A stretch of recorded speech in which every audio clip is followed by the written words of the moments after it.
Well, today we find ourselves just outside of Trinidad, Colorado, right along I-25, literally less than a mile off of I-25, at a place that is steeped in unfortunate history. And we're going to go through that here in just a second.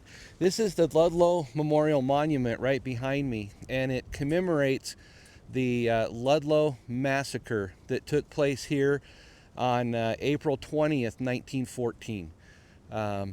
This was, and all the hills behind us are loaded with coal.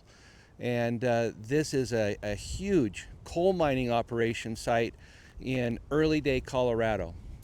Unfortunately, what happened here is a tragedy that not a lot of people know about. And like I said, we are literally less than a mile off of I-25. So let's take a look around. Let's see what we can find, and let's see what history holds here for us to learn from.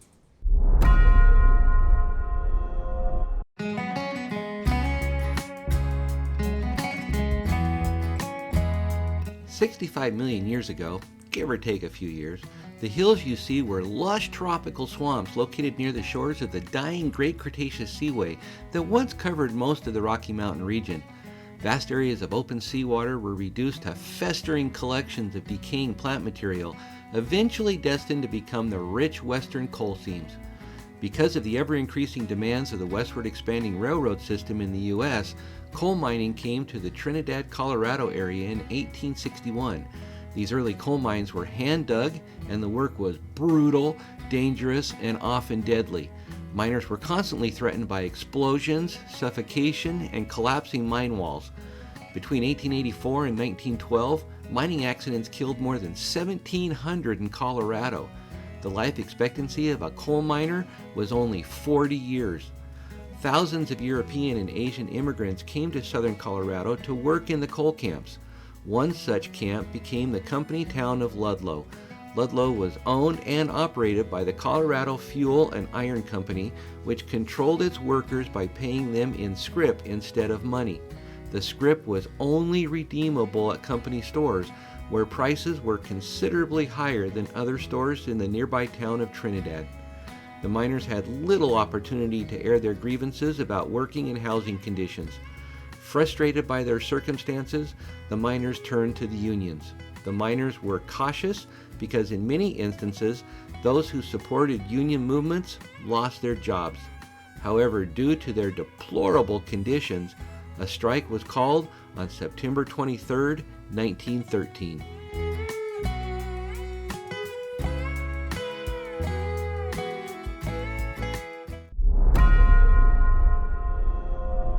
Once the strike was called in September, those working the mines in the area left the company towns and relocated their families to tent colonies.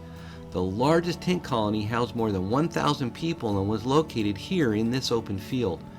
Numerous clashes between strikers and employees of coal companies followed the establishment of the tent colonies, causing the governor of Colorado to dispatch the Colorado State Militia to act as a peacekeeping body.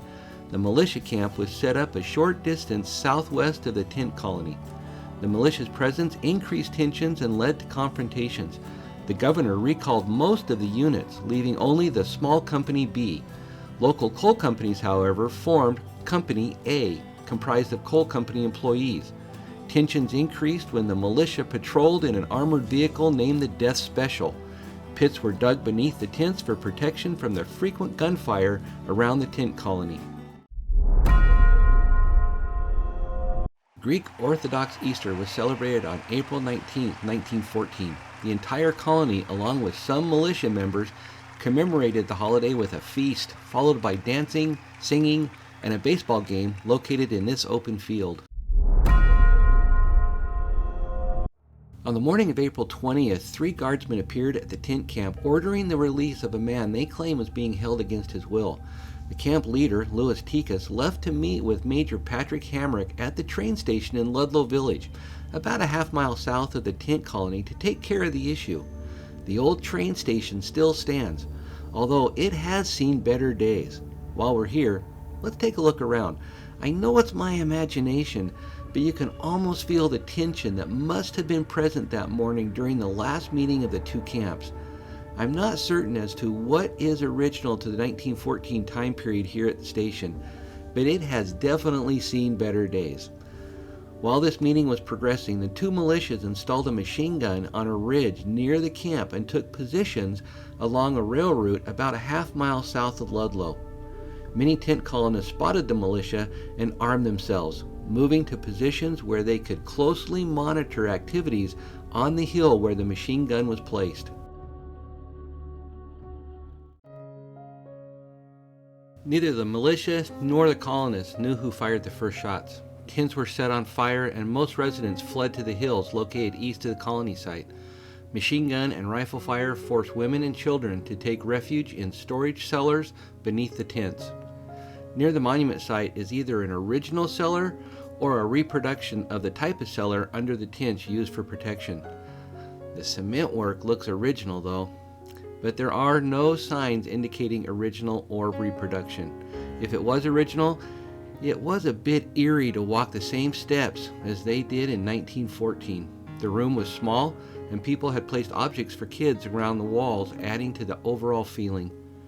During the battle, 4 women and 11 children hid in a pit just like this one beneath a tent. Unfortunately, they were trapped when the tent above them was set on fire. 2 of the women and all 11 children suffocated due to the flames. These deaths became the rallying cry for the United Mine Workers of America, who called the incident the Ludlow Massacre.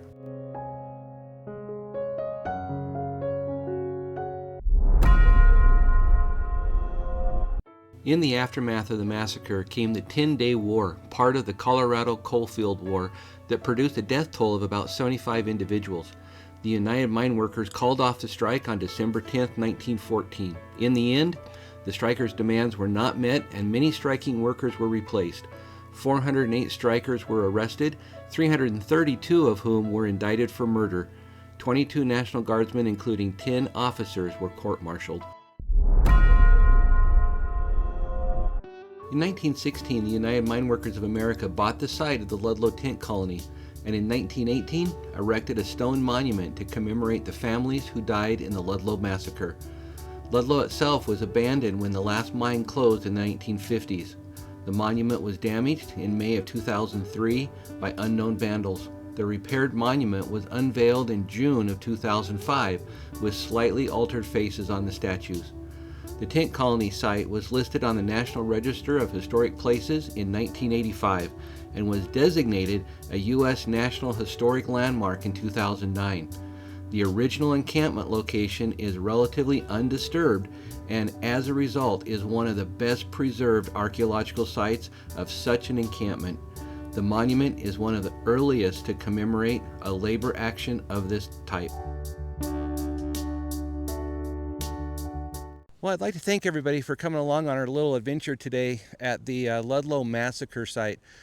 Quite the tragedy that unfolded here in 1914 when 2 men, 4 women, and 11 children were all killed as a result of being on strike. Don't get a lot of chance to talk about this kind of history. So this is really an unfortunate site. It literally sits a mile off of Interstate 25. So if you happen to be somewhere between Albuquerque and Denver and you see the Ludlow Massacre site, pull off. It is definitely worth the stop. It's worth the history. It's worth remembering the sacrifices that took place. And hats off to the United Mine Workers of America who stepped in and basically housed the striking workers from September 23rd, 1913 to when the massacre happened on April 20th, 1914. So it really caused a little less strife for the families that were on strike, considering it was one of Colorado's worst winters in history. So with that, make sure you give the video a big thumbs up. Make sure you hit that subscribe button. We really love our individuals who subscribe to our channel, and make sure you hit the notifications because you do not want to miss any videos coming out from the Rock Doctor. Well, until next time, don't take a trip, let the trip take you. I'll be seeing you on down the road. The night's young, it has just begun, as she puts her hand in mine. We wanna chase the night, wanna dance to the light, pull the stars from the sky, just two hearts running wild. Never sleep, never stop.